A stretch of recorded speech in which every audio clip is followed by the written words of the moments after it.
Milo, thanks for joining us here on Breitbart News Daily. Hi, how are you? Thank you so much for having me. They are going crazy. They're going completely insane. The Chicago Review of Books has pledged not to review a single Simon & Schuster product, even though my deal is with the conservative imprint, Threshold Editions. They've pledged the entire Chicago Review of Books will not touch any Simon & Schuster book, 2,500 books or whatever that they publish a year, for all of 2017. Well, you can guess what the result is. These boycotts, the shaming, the name-calling, all these liars on, from progressive outlets calling me a white supremacist, all the rest, all the typical lies they throw at conservatives that they've done with Steve Bannon, they did with Trump. It's got one inevitable, irresistible, totally predictable conclusion. I'm now at number 2 in the Amazon Global bestseller ranking. It has propelled my book to the top of the charts. And they only have themselves to blame for this. These people never, ever learn. So as ever, we can say thank you to the hysterical progressive left for doing better marketing than we could ever afford to buy for ourselves. Yeah, no, it's really interesting. I think we were talking last night, and you were somewhere in the 30s, and then all of a sudden this morning you're at number 2, and it looks like you're shooting towards number 1. So let's keep the leftist hate going. It's not just the Chicago Review of Books. Carrie Fisher died, you see, so I was very upset about because there's some memoir of hers. People are getting very weepy and teary and indulgent about. But I'm sure that when people forget that they cared about her, I will ascend to my rightful place, you see, because queens, after all, do deserve the number 1 spot from princesses. So we'll see. Now, it's not just the Chicago Review of Books that's attacking you. I don't know if you saw Perez Hilton has some. I don't know if I could say it on family radio, but they have some nasty words for you out this morning. It's on the homepage of Breitbart as well from Charlie Nash. What's your response to that? The second bit, he didn't call me this, but he tagged the story on his website in the category "icky, icky poo," which, as you might know, is a sort of cutesy. It's actually a Britishism for a word. But look, this is the typical kind of throwing their toys out of the stroller, petulant, 7-year-old upset, stomping their feet, kind of Violet Beauregard, kind of reaction that you've come to expect from the left. What amazes me about it, I mean, you and I have been doing this for a while now, so we're used to these little cycles of outrage.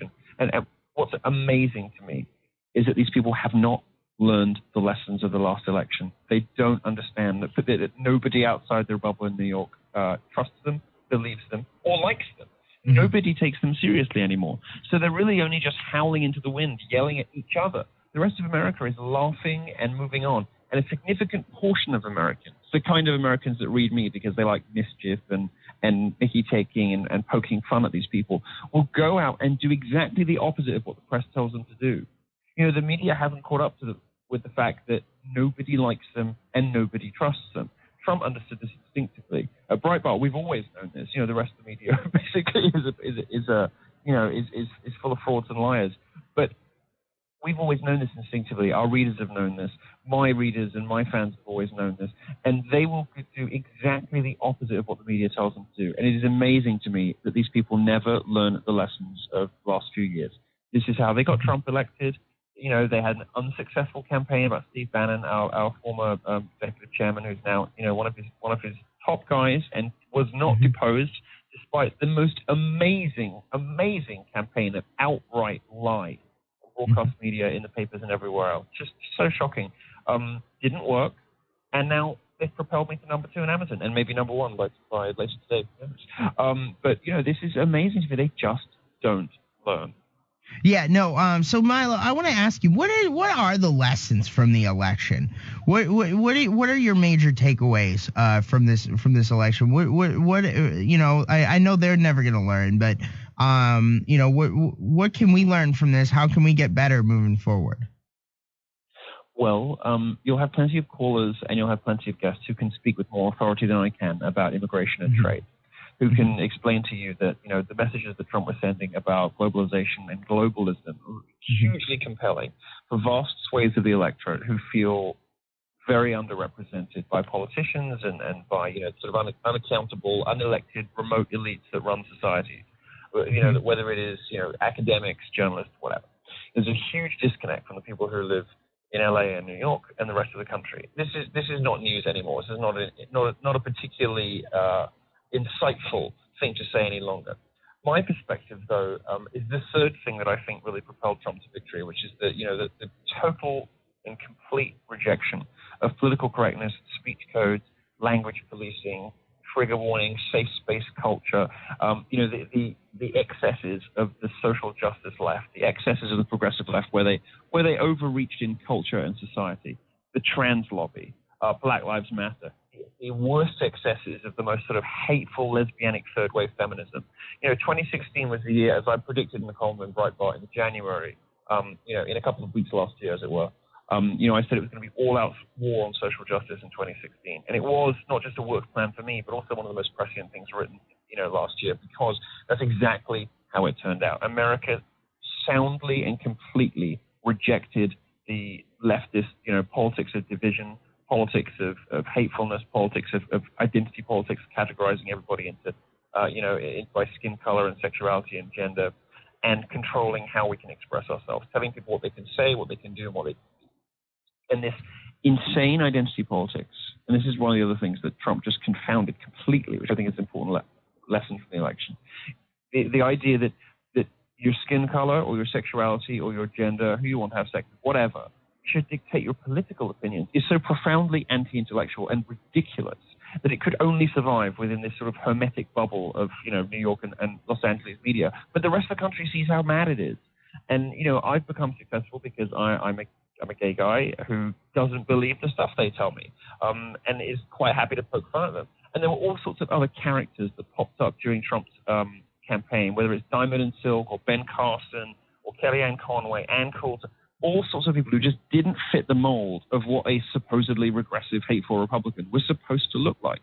And I think that, Trump successfully engaging with and embracing all of those different people, putting Peter Thiel on the stage at CPAC, for instance, maybe the first openly gay guy to speak at CPAC, I think, embracing all of these different people, showing that, that actually the Republicans now are the party of dissidents, mischief makers, and free thinkers, I think did more to smash identity politics and political correctness than anything else that conservatives have done in the previous 30 years.